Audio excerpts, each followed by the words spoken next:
Au centre des attentes mondiales pour les solutions aux enjeux climatiques de l'heure, la conférence internationale sur le climat a débuté le dimanche 31 octobre à Glasgow, en Écosse. Ce lundi, 120 chefs d'État étaient attendus pour assister à la cérémonie d'ouverture de ce rendez-vous crucial pour la planète.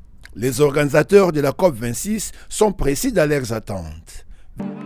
J'ai toujours été clair sur le fait qu'à Glasgow, le monde doit obtenir un résultat qui limite la température à plus 1,5 degré.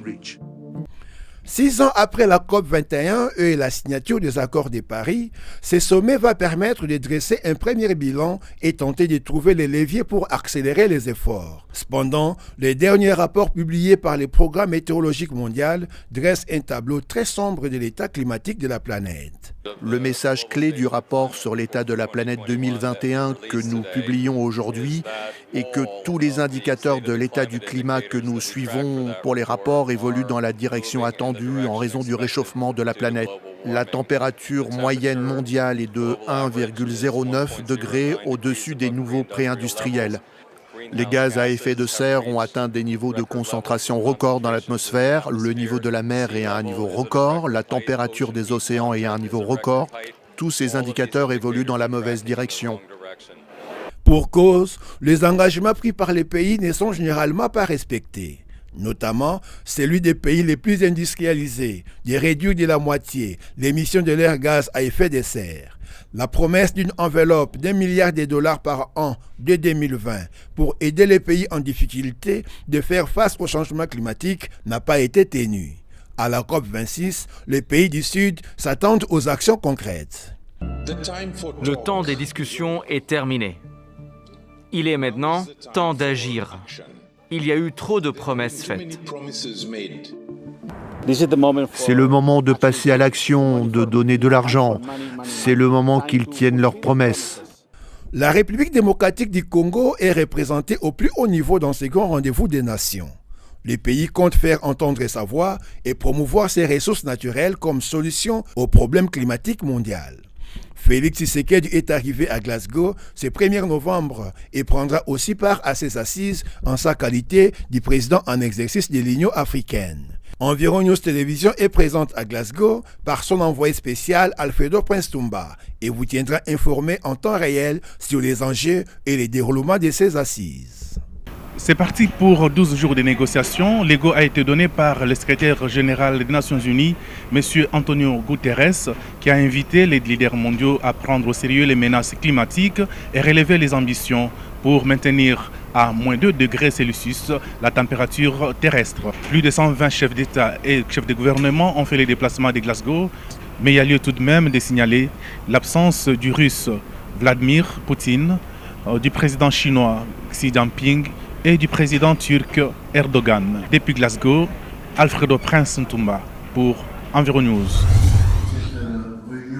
Recueillir les avis des parties prenantes sur le projet de lettre d'intention assigné entre la RDC et l'Initiative pour la forêt de l'Afrique centrale, CAFI, à Glasgow en marge de la COP26, c'est l'objectif que poursuivait la séance des restitutions que le ministère des Finances a organisée lundi 1er novembre 2021 au Cercle Elaïs de Kinshasa. Les négociations entre les deux parties ont duré plusieurs mois. Le but était de parvenir à une formulation très claire englobant les aspects essentiels sur base des leçons tirées du premier partenariat de 2016 à 2021. En ouverture des échanges, Mme Mouteta Nzao Ginette, directeur des cabinets adjoints au ministère des Finances, chargé des négociations entre la RDC et CAFI, a situé le contexte dans lequel ces discussions se sont déroulées.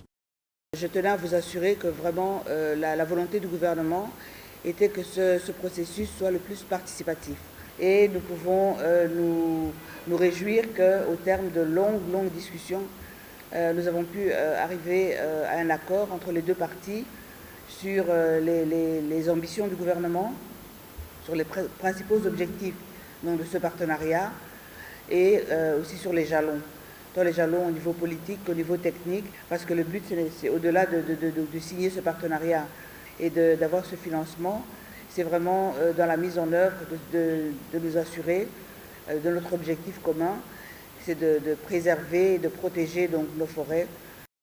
Puis, l'expert technique en appui aux négociations au ministère des Finances, Maître Augustin Poyimbunga, a présenté l'économie du communiqué conjoint qui sera signé à Glasgow mardi 2 novembre 2021 par le chef de l'État congolais Félix Tshisekedi et le Premier ministre britannique Boris Johnson pour le compte des pays membres des CAFI et de la lettre d'intention assignée par les ministres de l'Environnement et celui des Finances côté RDC. On va simplifier les procédures pour que nous ne soyons pas rattrapés comme lors du premier partenariat. En ouvrant d'abord, c'est une innovation qui est apportée. Les ONG internationales, les ONG nationales peuvent être éligibles aujourd'hui. Deuxièmement, le gouvernement est reconnu comme le responsable de la mise en œuvre. C'est lui qui conçoit les programmes, c'est lui qui les gère, qui les met en œuvre. Et CAFI va assurer ce qu'on appelle l'assurance qualité et sera impliqué à travers son secrétariat dans le développement du cadre programmatique et dans le suivi de la mise en œuvre des engagements.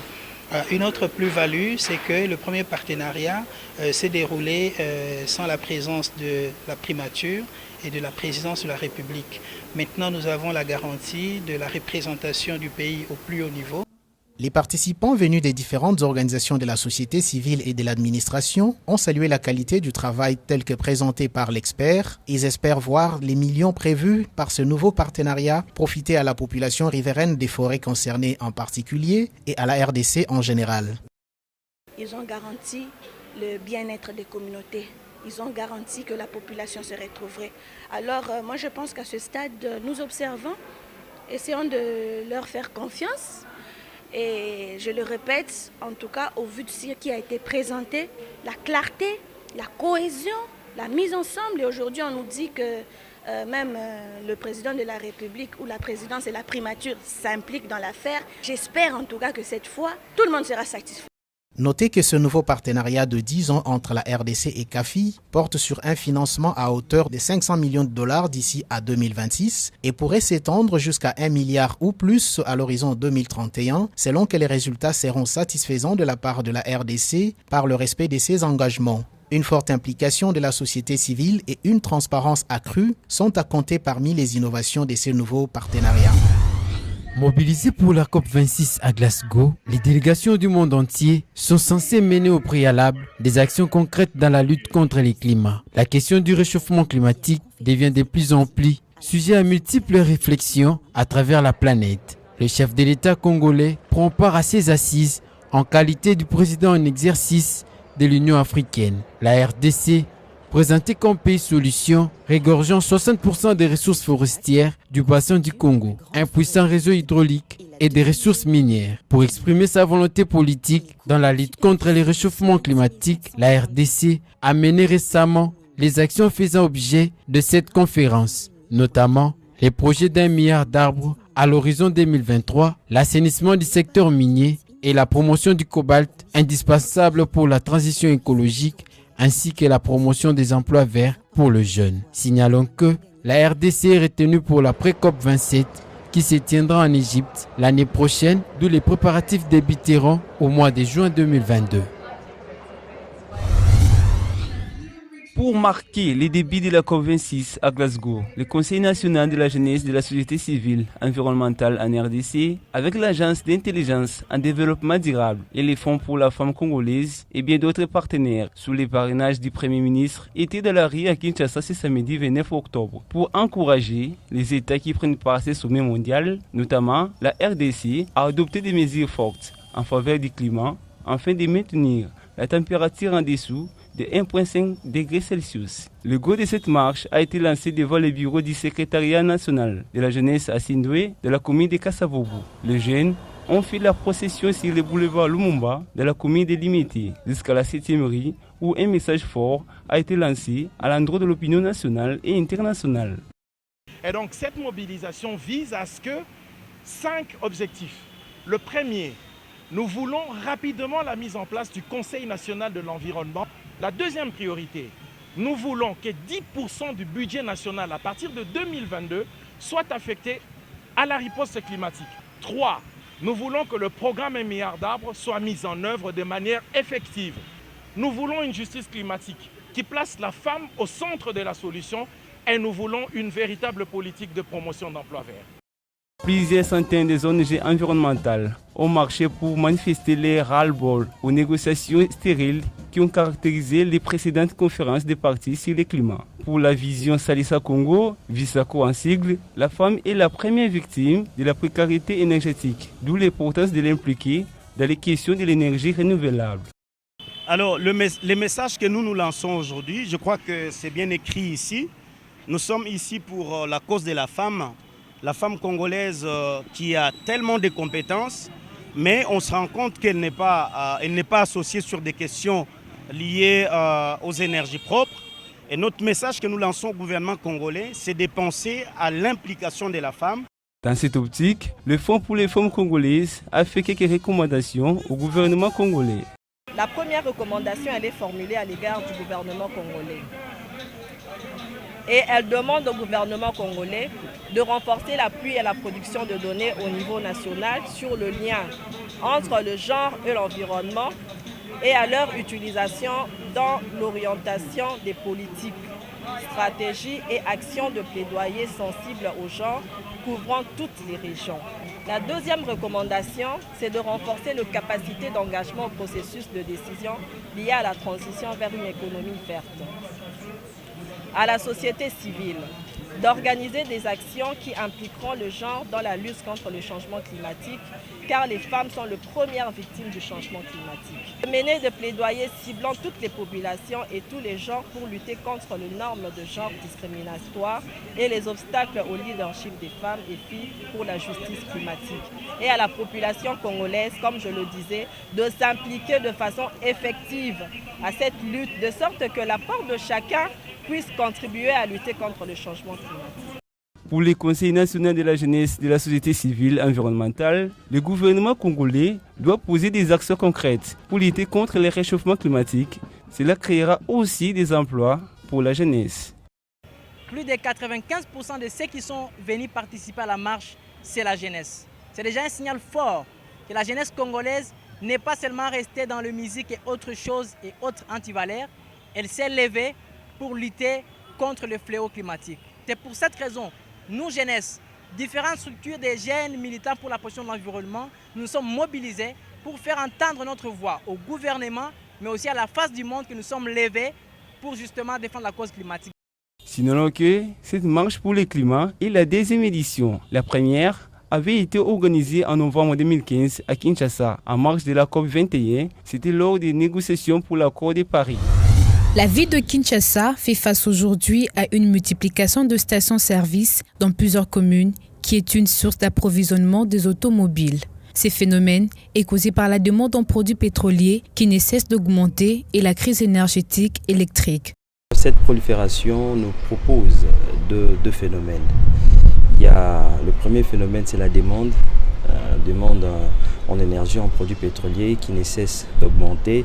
Il y a un besoin croissant en énergie, en produits pétroliers. On a besoin de l'utiliser pour le transport qui est un des secteurs qui est gourmand en produits pétroliers. Et c'est une réalité qui pousse à ce que nous ayons de stations-service en abondance. Un autre phénomène, c'est la crise en énergie électrique. C'est vrai, Kinshasa n'est pas éclairé, la RDC n'est pas éclairée, nous sommes dans le noir. Alors c'est peut-être plus facile pour certains ménages, pour certaines industries de faire recours aux produits pétroliers pour s'approvisionner ou pour être alimentés. En croire cet analyste, la prolifération de ces stations construites hors normes représente une bombe à retardement pour l'environnement. Les stations construites hors normes présentent un danger. D'ailleurs, j'aime bien le dire, ce sont des bombes à retardement. Ça constitue un danger.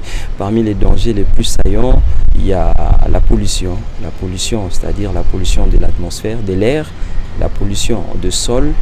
Et quand il y a la pollution de l'air, nous pouvons, les êtres vivants, les hommes, tout comme les animaux, avaler certaines substances qui pourront pénaliser notre santé. Donc nous pouvons inhaler de gaz très toxiques qui pourront affecter notre santé, causer voire même des maladies pulmonaires. et des cancers à long terme parce que dans la composition de certains produits pétroliers, on retrouve de benzène. C'est un métal lourd qui arrive à occasionner des cancers. Il y a la pollution de sol, donc le sol sera contaminé, le sol ne sera plus disponible à pousser, à donner de plantes comme il faut, mais aussi il y a l'incendie qui peut surgir si on n'arrive pas à maîtriser certains paramètres. Pour protéger l'homme et son environnement contre ces dangers, le gouvernement, via le ministère des hydrocarbures, qui est le ministère des tutelles, le ministère de l'Environnement, les ministères de l'économie et le ministère de l'Urbanisme, devront agir ensemble pour l'application sévère de normes qui ne sont toujours pas respectées.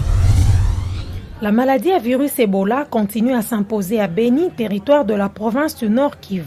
Cette résurgence a déjà fait plus d'un décès. L'OMS s'engage dans cette 12e bataille afin d'éradiquer ce fléau, devenu presque une seconde vie pour les habitants de Beni. Selon l'OMS, seule la vaccination constitue une issue possible de sortie de cette crise. Lancée depuis le 13 octobre 2021, la vaccination s'avère encore timide. À en croire une source sur place, la population se demande pourquoi une autre résurgence alors qu'elle avait été vaccinée en masse lors des précédentes épidémies. D'où une résistance se fait sentir. Au début, il y a toujours une certaine réticence au sein de la population. Quand il y a encore des recrudescences de la pathologie, ils disent que non, qu'est-ce qui s'est passé, pourquoi il y a une nouvelle pathologie ces temps-ci, avec ce contexte de guerre et de massacre, la population se sent toujours un peu marginalisée et se pense pointée du doigt, ils pensent que la pathologie a été créée ou quoi. Pour rappel, Beni a été l'un des épicentres de la flambée d'Ebola en 2018 et 2020. Ce territoire se trouve à 50 km de la ville de Butembo qui a connu une nouvelle flambée de cette épidémie cette année. Nous y reviendrons. En vue de faire évoluer l'exploitation minière artisanale au Congo, la province du Lualaba et Sud-Saf ont procédé à la signature d'un accord pluriannuel le mercredi 27 octobre 2021 pour la gestion du centre des négoces de Moussampo. Par cet accord, les deux parties visent l'amélioration de l'avenir de l'industrie des mines artisanales en République démocratique du Congo. La phase préparatoire de ces projets, active dès la signature de cet accord, permettra non seulement à la province de poser les jalons de la transformation et de professionnalisation du secteur des mines artisanales dans les pays et dans la région, mais aussi de tirer parti de la demande croissante des minerais, tandis que le déploiement opérationnel du projet est prévu pour début 2022. La province du Lualaba figure parmi les territoires miniers de la République démocratique du Congo. Un cinquième de la production nationale annuelle de cobalt provient actuellement des mines artisanales de cette entité territoriale. À en croire les responsables de l'entreprise Sud-Saf et Dikioni, la transition énergétique en cours a augmenté la demande des minéraux tels que les cuivres, les cobaltes, les lithium et les terres rares. Il s'agit, selon lui, d'une opportunité unique pour la RDC qui dispose de vastes richesses minérales. D'après la même source, dans un avenir proche, les mines artisanales devront se soumettre à un processus qui sera mené par Sud-Saf en partenariat avec un spécialiste de la certification reconnu au niveau international. Il sera basé sur le programme national de certification et de traçabilité des mines artisanales et, à petite échelle, de la RDC.